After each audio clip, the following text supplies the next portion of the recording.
Hello everyone, मैं मीनाक्षी पुरोहित basic PG college से। ठीक है, कल हमने एनएमआर का टॉपिक स्टार्ट किया था। उस टॉपिक के अंदर हमने ये देखा था कि एनएमआर को हम क्यों पढ़ते हैं, एनएमआर की स्टडी से हमें क्या बेनिफिट होते हैं। ठीक है, एनएमआर पढ़ने का रीज़न हमें पता चल गया। तो अब हम टॉपिक वाइज आगे चलेंगे। पहला टॉपिक है हमारा डेफिनेशन। डेफिनेशन क्या है?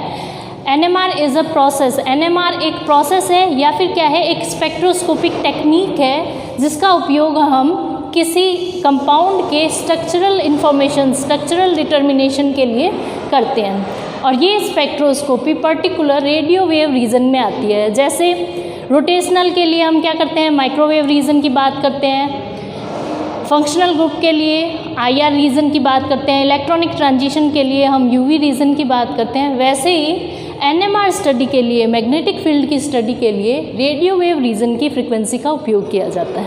ठीक है, ये तो हो गई डेफिनेशन। अब है इंट्रोडक्शन। इंट्रोडक्शन के अंदर हमें डिटेल्स लिखनी होती है एग्ज़ाम के अंदर, तो वो डिटेल नोट्स मैं आपको भेज चुकी हूँ पीडीएफ के अंदर। अब क्या है, हम इसको पॉइंट वाइज डिस्कस कर लेते हैं। एनएमआर के अंदर फर्स्ट पॉइंट है कि इसका फुल फॉर्म क्या है, nuclear magnetic resonance. Nuclear, nucleus से आया हुआ वर्ड है। मैग्नेटिक, जब चार्ज बॉडी क्या करती है, डिस्प्लेसमेंट शो करती है या फिर अपनी एक्सिस पर रोटेशन, कोई भी मूवमेंट शो करती है, तो उसके एक मैग्नेटिक फील्ड जनरेट होता है। जैसे ये मान लिया हमारा न्यूक्लियस है। न्यूक्लियस के अंदर क्या है, प्लस चार्ज है।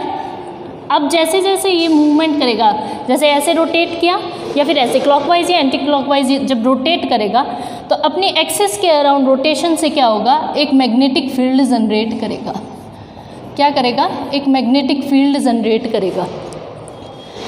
उस मैग्नेटिक फील्ड के कारण क्या होगी, जब उसकी जो फ्रीक्वेंसी होगी, मैग्नेटिक फील्ड के कारण जो जनरेट फ्रीक्वेंसी होगी, वो फ्रीक्वेंसी जब रेडियो वेव रीजन की फ्रीक्वेंसी से मैच होएगी तो उसे हम कहते हैं कपलिंग। कपलिंग होने को ही हम क्या कहते हैं, रेजोनेंस कहते हैं।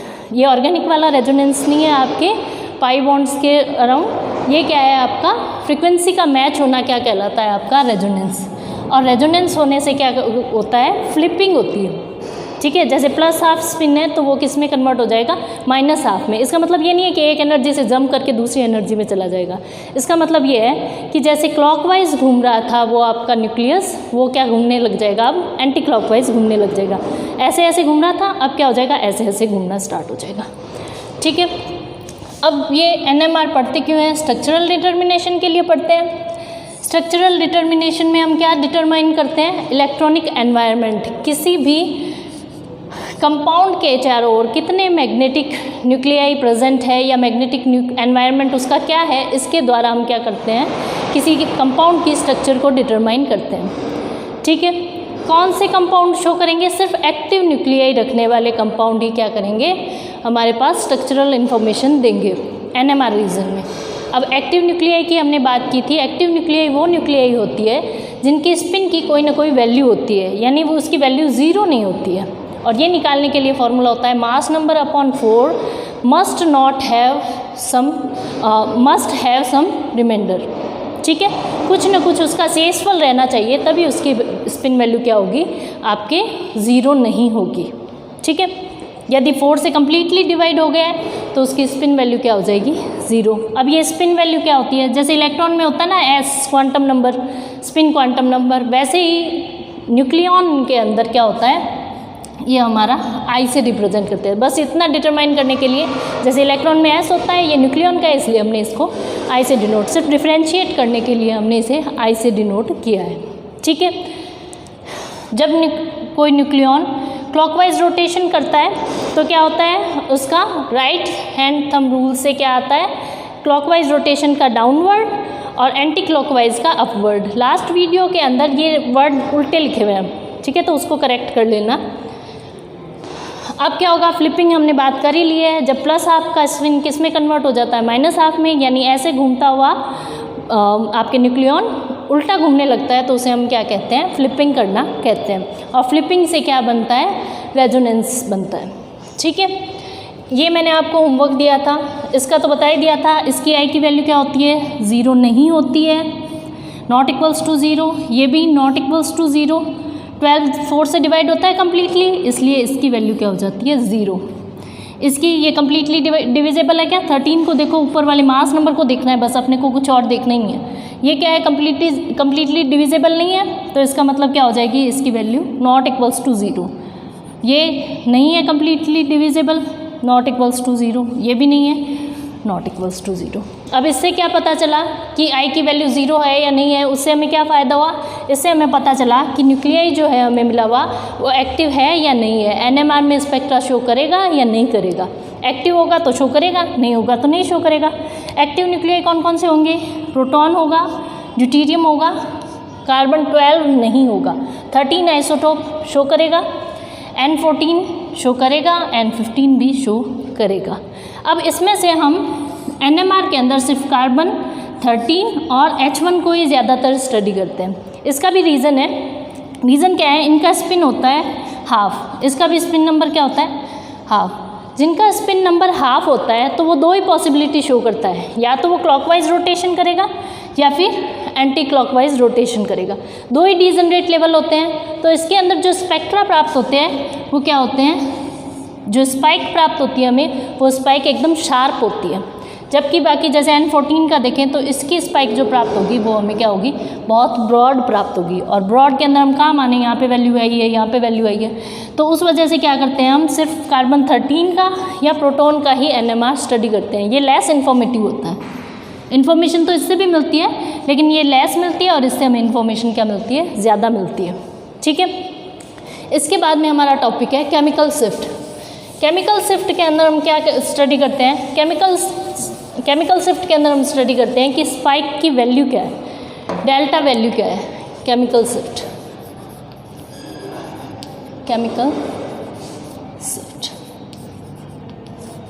इसे हम डेल्टा से रिप्रेजेंट करते हैं। केमिकल शिफ्ट क्या होता है? Chemical shift radio frequency waves के रीजन के अंदर किसी एटम की स्पाइक की जो वैल्यू होती है, स्पाइक की पोजीशन जो होती है, उसको बताने के लिए जो हम डाटा यूज़ करते हैं उसको हम क्या कहते हैं? केमिकल शिफ्ट कहते हैं। और इसे डेल से प्रेजेंट किया जाता है। किससे प्रेजेंट किया जाता है? डेल से प्रेजेंट किया जाता है। ठीक है क्या ये? असल में क्या होता है? टेट्रामेथिलसिलिन। टेट्रामेथिलसिलिन क्या है? 4 CH3 ग्रुप लगे हुए हैं। इनमें क्या होते हैं? ये तीन टोटल 12 इक्विवेलेंट प्रोटॉन्स होते हैं। और इन इक्विवेलेंट प्रोटॉन के कारण एक जगह पे एक बहुत ही शार्प और डिटरमाइंड पीक आती है। बहुत शार्प अच्छी सी पीक आती है हमें। ठीक है, जिसे हमें वैल्यू पता चल जाती है और इसको हम क्या मान लेते हैं? 0 मान लेते हैं। इसके रिस्पेक्ट के अंदर कौन से ग्रुप, कौन से एलिमेंट जो है वो डाटा कहाँ प्रदर्शित करेंगे, उस वैल्यू को हम क्या कहते हैं? Del value. इसे हम ppm में शो करते हैं, पार्ट पर मिलियन। इसका फॉर्मूला होता है delta in ppm is equals to क्या होता है? Hertz upon megahertz. ये इसका फॉर्मूला है। ठीक है, ये डेल की वैल्यू निकालने का फॉर्मूला है। एक और फॉर्मूला है 10 minus tau is equals to delta. ये भी एक केमिकल शिफ्ट का ही पैमाना है। ये भी एक केमिकल शिफ्ट का पैमाना है। डेल वैल्यू यहाँ राइट टू लेफ्ट चलती है और टाउ पैमाना जो है वो इससे अपोजिट डायरेक्शन में चलता है। ठीक है, इतनी बात समझ में आ गई। अब डेल वैल्यू के अंदर कैसे हम केमिकल शिफ्ट निकालेंगे, इसके लिए हमें आनी चाहिए शील्डिंग और डी शील्डिंग। एक कुछ वैल्यूज़ जो होती है, एक जनरल वैल्यूज़ याद कर लेते हैं हम, और उसके बाद हम शील्डिंग और डी शील्डिंग को देख के ये बताते हैं कि कितना डाउन फील्ड शिफ्ट हुआ है और कितना अप फील्ड शिफ्ट हुआ है। इस वैल्यू को मान लो यहाँ पे हमने लिख दिया 0.5, यहाँ पे मान लिया 2, ये 5 है, 8 है, 10 है और मान लो 12 है। तो 0.5 से लेके 0.2 तक यहाँ पे क्या आएंगे? sp3 hybrid carbon. जितने भी sp3 कार्बन होंगे वो सारे क्या करेंगे? 0.5 से 0.2। थोड़ी बहुत वेरी होती है, वो इलेक्ट्रोनेगेटिविटी के कारण होती है। ठीक है, यहाँ पे आएंगे sp, यहाँ पे आएंगे sp2 और 6 to 8, ये 6 मान लो यहाँ पे 6 है, तो यहाँ से यहाँ क्या आएंगे? एरोमेटिक कंपाउंड आएंगे।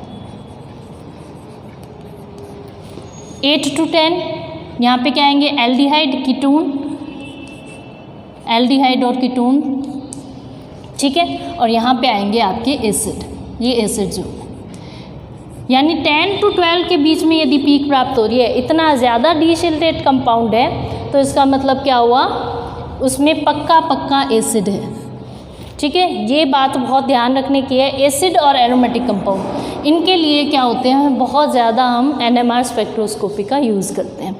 अब इसके शील्डिंग डीशील्डिंग क्या होती है और इसको कैसे आगे हम निकालते हैं, इसकी पर्टिकुलर डेफिनेशन क्या होती है, ये सब चीज़ें हम नेक्स्ट वीडियो के अंदर बात करेंगे, ठीक है। ये यहाँ तक याद कर लेना। ये नेक्स्ट वीडियो में मैं इसके क्वेश्चंस दूंगी और उस क्वेश्चन को आपको वीडियो को कंप्लीट देखने से पहले सॉल्व करना है, ठीक है।